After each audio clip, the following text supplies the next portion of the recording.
Bienvenue mes amis sur notre chaîne Atlantis, la chaîne des monnaies anciennes et rares. Profitez mes amis de la vidéo d'aujourd'hui, car elle est très importante. 6 pièces de 100 Lincoln présentant des erreurs de frappe.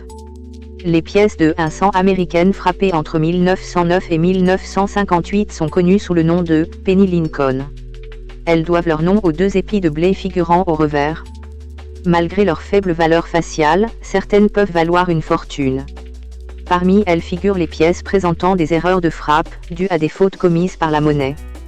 Par définition, les pièces erronées sont rares. De ce fait, certains collectionneurs sont prêts à débourser des sommes importantes pour les acquérir. Alors, quelle est leur valeur? C'est ce que nous allons découvrir en explorant les erreurs de frappe des Penny Lincoln les plus précieuses.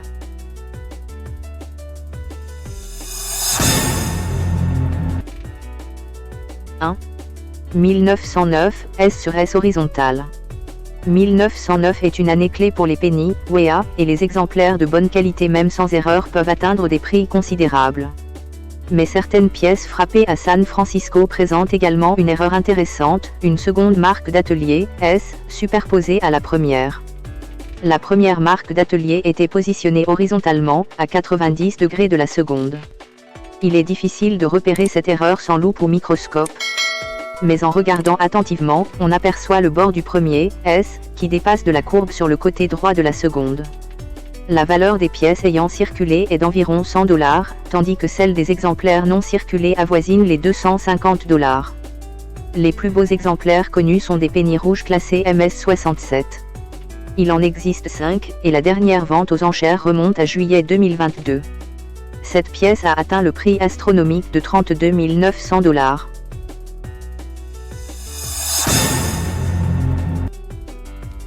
2.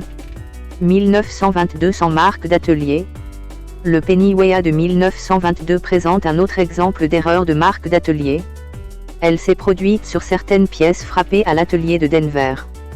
On pourrait penser que l'absence de marque d'atelier signifie que la pièce a été frappée à Philadelphie. En réalité, aucune pièce de 100 WEA n'a été frappée à Philadelphie cette année-là. L'absence de la lettre D est due à un polissage excessif d'un coin de Denver, ce qui a effacé la marque d'atelier. Certaines pièces présentent un D très pâle. Elles sont plus précieuses que les pièces de 100 de 1922 D standard, mais moins précieuses que celles qui ne portent aucune marque d'atelier. Il faut notamment vérifier la netteté de la frappe à l'avers. Les pièces de 100 de 1922 authentiques 100 D sont généralement frappées faiblement. Si votre pièce présente des détails nets ailleurs, en particulier sur la devise « In God We Trust », il s'agit probablement d'une contrefaçon. Une pièce brune avec un revers net est estimée par le PCGS à $6 350 en qualité, AU, 55, $14 000 en qualité MS60 et $90 000 en qualité MS65. Le plus bel exemplaire connu de pièces rouges et brunes avec un revers net est classé MS65+. Sa valeur est de $150 000. Une pièce rouge avec un revers de qualité MS64 est estimée par PCGS à la somme astronomique de $275 000.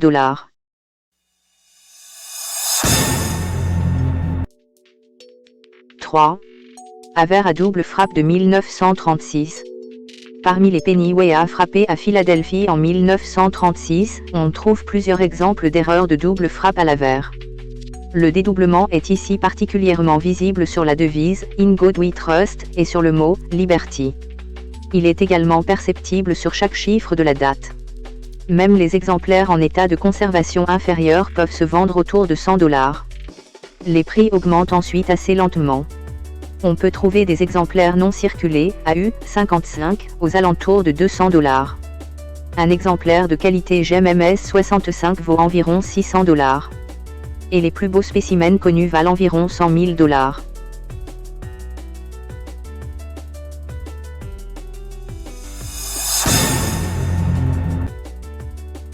4. Penny WEA de 1943 à double frappe à l'avers. Les pièces à double frappe résultent d'une erreur lors de la fabrication des matrices. Ces matrices doivent généralement être frappées plusieurs fois pour reproduire fidèlement chaque détail du motif. Le moindre mouvement entre les frappes laisse une double image sur la matrice. Si la double image se trouve au revers, il s'agit d'une pièce à double frappe au revers, DDR. Le dédoublement est particulièrement visible sur les lettres du mot « Liberty » et sur la partie inférieure des chiffres 9 et 3 de la date. La valeur varie selon l'état de la pièce. Un exemplaire ayant circulé et en mauvais état vaut environ 30 $.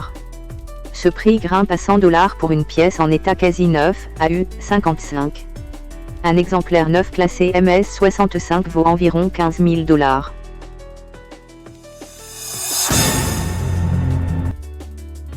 5. 1943, D, marque d'atelier refrappée.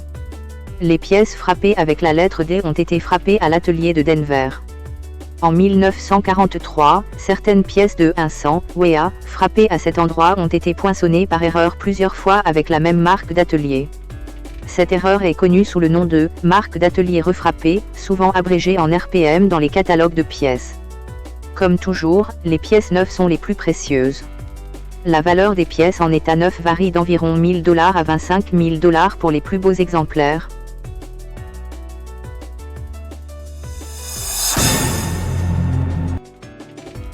« 6. 1944 D sur S.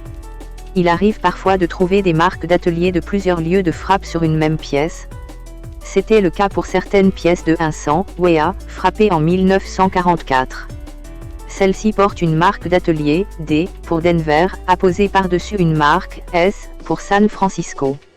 Elles ont été frappées à Denver, mais un coin portant la marque, S, a été utilisé par erreur.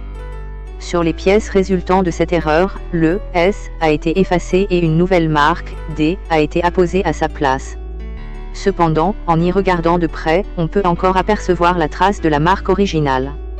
Les exemplaires circulés en bon état valent environ 75 $ et jusqu'à 260 $ pour les pièces en état quasi neuf. Mais si vous souhaitez acquérir une pièce en état neuf, il vous faudra débourser une somme conséquente.